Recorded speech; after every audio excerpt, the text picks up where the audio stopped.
सोया, अब तुम बात को ना गलत रंग दे रही हो। नहीं अरसद, मैं तुम्हें सिर्फ ये बता रही हूँ कि इस बात का ये रंग भी निकलता है जिसपे मुझे एतराज है।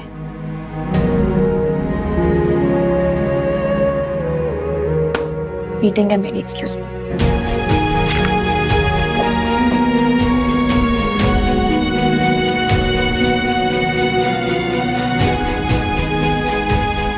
गलती हो गई फिर मुझसे।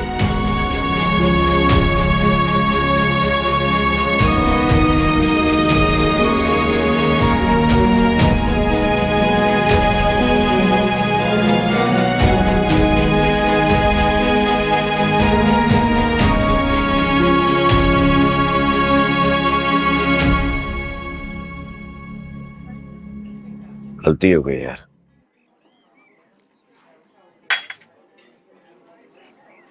बहुत बड़ी गलती हो गई है। मुझे ये सब कहना ही नहीं चाहिए था उसको।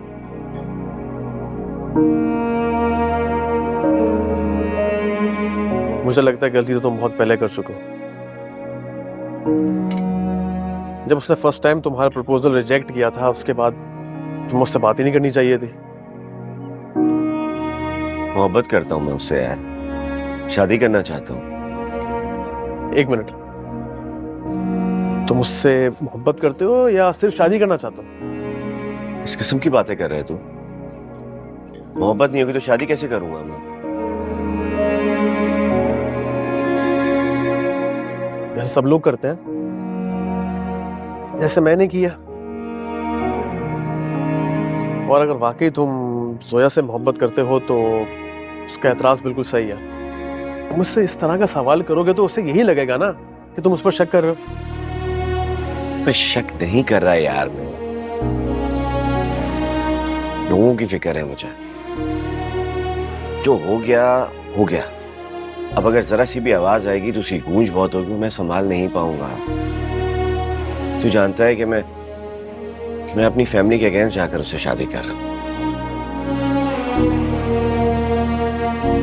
और तुम्हें ये सब करने को जोया ने कहा? नहीं ना? तो फिर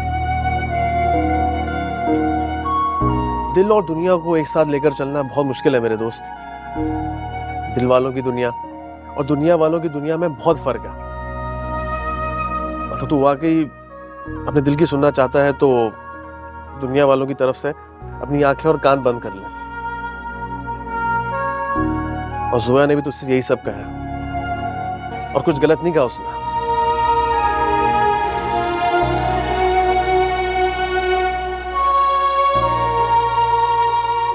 ये याद है तुम्हें? इस जोड़े पे जब भी तुम्हारी नजर पड़ती थी ना, जिद में पड़ जाती थी कि मुझे यही सिलवाना है। कितना डांटा करती थी ना मैं तुम्हें। अब सबसे पहले मैं यही जोड़ा सिलने के लिए दूंगी।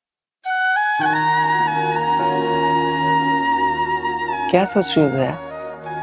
नहीं वो जुनैद कहाँ है? पता नहीं, वो उससे कोई काम है क्या? नहीं, कुछ खास नहीं। उसने कहा था बाहर से कुछ मंगवाना हो तो उसको बता दिया कर। हाँ, अच्छी बात है। सलीम साहब को ना लड़कियों का शाम के वक्त बाहर निकलना बिल्कुल पसंद नहीं है।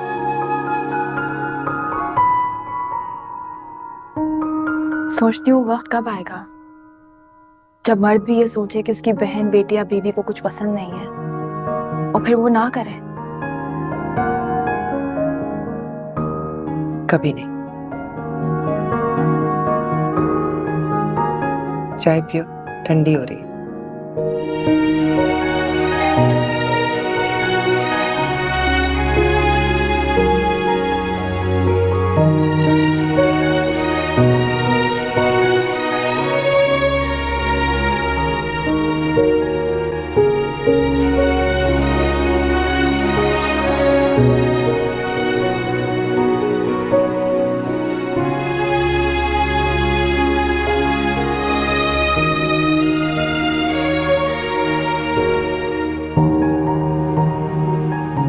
जुनैद भाई, आपको पता है लोग मोहल्ले में मेरे बारे में क्या बातें कर रहे हैं?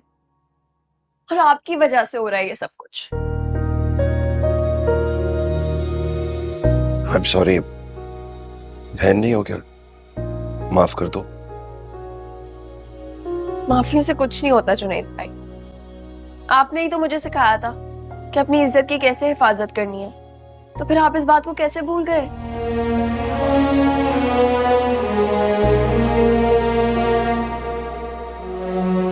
हाँ वाकई भूल गया था कि मेरी कोई बहन भी है।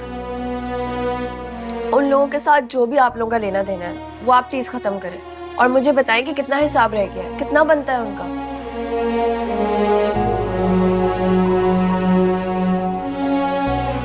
हिसाब तो किसी और का है, बस वसूली इनके जरिए हो रही है। तो क्या हिसाब है, कितने पैसे रह गए हैं, कुछ तो बताएं जुनैद भाई। बात पैसों की नहीं है ना, जरूरी नहीं है कि हर कर्जा रुपए पैसे का ही। क्या मतलब? किस चीज का कर्ज ले लिया आपने उनसे? क्या वापस करना है उनको, क्या लेना है उनसे? क्या ना ही किसी से लिया है और ना ही किसी को देना है। आप इतना उलझा क्यों रहे जुनैद भाई? आप सीधी तरह बता क्यों नहीं रहे मुझे? कोशिश कर रहा हूं, बहन नहीं बस तुम दुआ करना मेरे लिए कि सारे मामला ठीक हो जाए।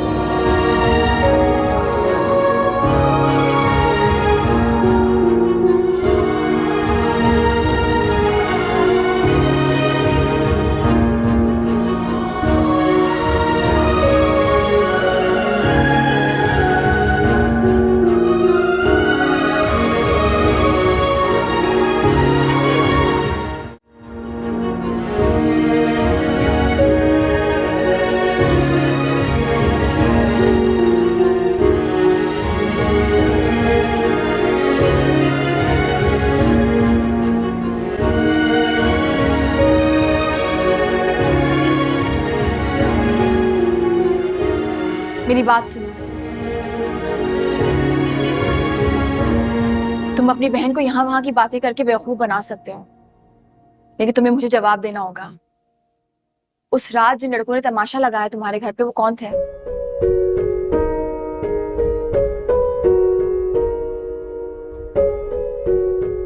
इन लड़कों ने मुझे अगवा करने की कोशिश की थी और अब मुझे यकीन होने लगा है कि शायद ये वही लड़के हैं जिन्होंने मिलकर तुम्हारे साथ मुझे अगवा किया था, क्योंकि ये सब तुम करवा रहे हो, क्योंकि तुम में बुराई इस तरह से शामिल हो गई है जिसे तुम छुटकारा पा ही नहीं सकते, क्योंकि तुम्हारे खून में गंदगी है। लेकिन तुम ये अच्छे होने का ढोंग पूरी दुनिया के सामने रचा सकते हो, पूरी दुनिया के सामने और घर वालों की आंखों में तुम धूल झोंक सकते हो, लेकिन मुझे बेवकूफ नहीं बना सकते। अगर मैं चाहूं ना तो तुम्हारी असलियत सबके सामने लाके रख सकती हूँ। तो कर दो ना।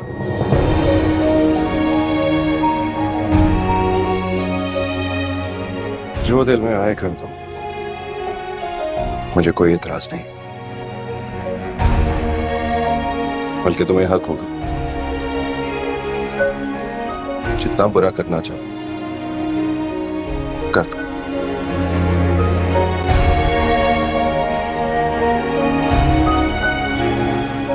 मैं तुम्हें इस काबिल ही नहीं समझती कि तुमसे बदला लूं, क्योंकि तुम एक कमजोर इंसान हो। कभी कभी तो मैं सोचती हूँ कि तुम्हें इंसान कहना ठीक होगा भी कि नहीं, लेकिन तुम जो भी हो बहुत ही कमजोर हो, और मुझ में आज तक इतनी इंसानियत बाकी है कि तुम जैसे कमजोर शख्स से मैं मुकाबला नहीं करना चाहूंगी। इसीलिए तुम्हें समझा रही हूँ, मैं तुम्हें वार्न कर रही हूँ, बाज आ जाओ। अगर तुमने या तुम्हारे दोस्तों में से किसी ने भी मुझे आंख उठा के देखा तो मुझसे बुरा कोई नहीं होगा। देर मत करो, दिलवा दो मुझे सजा, बल्कि हम सबको।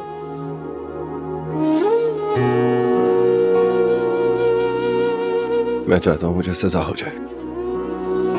मैं तो खुद गया था पुलिस के पास, जाके खुद कहा था कि मुझे सजा दे दें, लेकिन उन्होंने मेरी बात नहीं सुनी। वो मेरा दोस्त भी तो था वहां पर।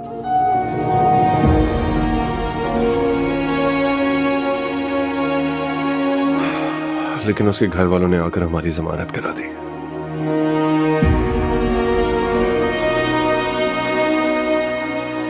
पुलिस को पैसे दिए, उन्होंने पैसे खा लिए, लेकिन मुझे सजा नहीं मिली। लेकिन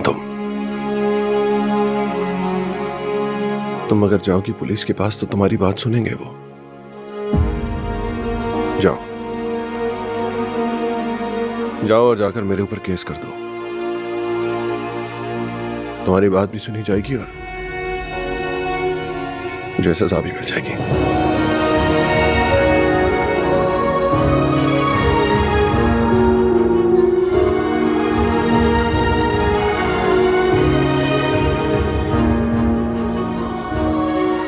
पहले तो तुम ये तय कर लो जुनैद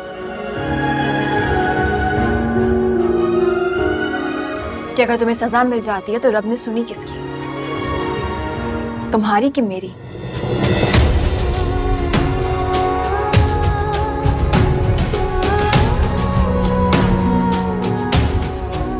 और फिलहाल तुम्हारे लिए यही सजा काफी है कि तुम सजा चाहते हो और तुम्हें सजा नहीं मिलती।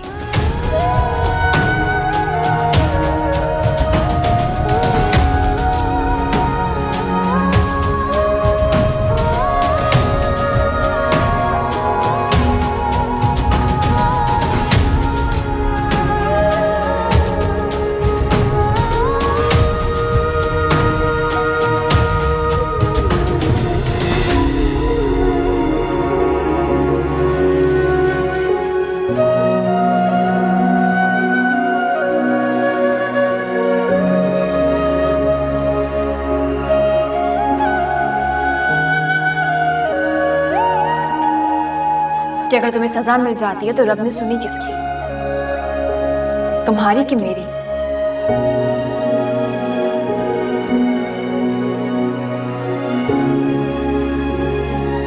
और फिलहाल तुम्हारे लिए यही सजा काफी है। अम्मी, अब क्या है? आपकी तबीयत ठीक नहीं लग रही है। हाँ तो जब औलाद की तबीयत खराब हो जाए तो माओ की तबीयत अक्सर खराब रहने लगती है। लेकिन तुम्हें क्या जरूरत है फिक्र करने की?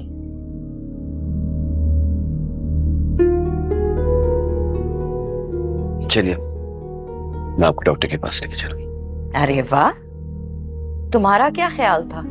मैं बीमारी में यहाँ बैठी तुम्हारा इंतजार कर रही थी कि मोहतरम आएंगे, जोया को घुमा फिरा के उसके नाज नखरे उठा के तो मुझे डॉक्टर के पास लेके जाएंगे।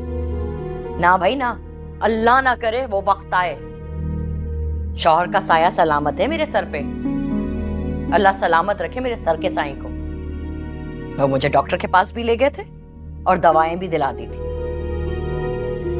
सारा वक्त वो मेरे पास ही बैठे हुए थे। अभी गए बाहर खाना वगैरह लेने। तुम तो खाकर आए होगे ना? मैं जोया के साथ नहीं था। हाँ तो फिर वो होगी तुम्हारे साथ।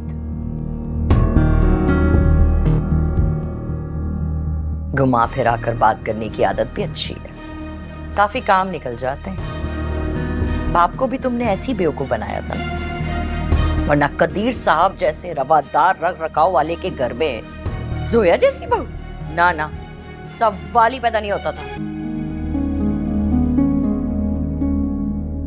मुझे लगा था कि आपकी सच में तबीयत खराब है, लेकिन अब पता चला आपको जोया का बुखार है।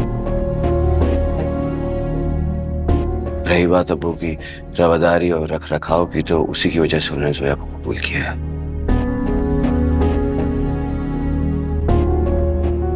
मैं यही हूं, किसी चीज की जरूरत हो आपको तो बता दीजिएगा।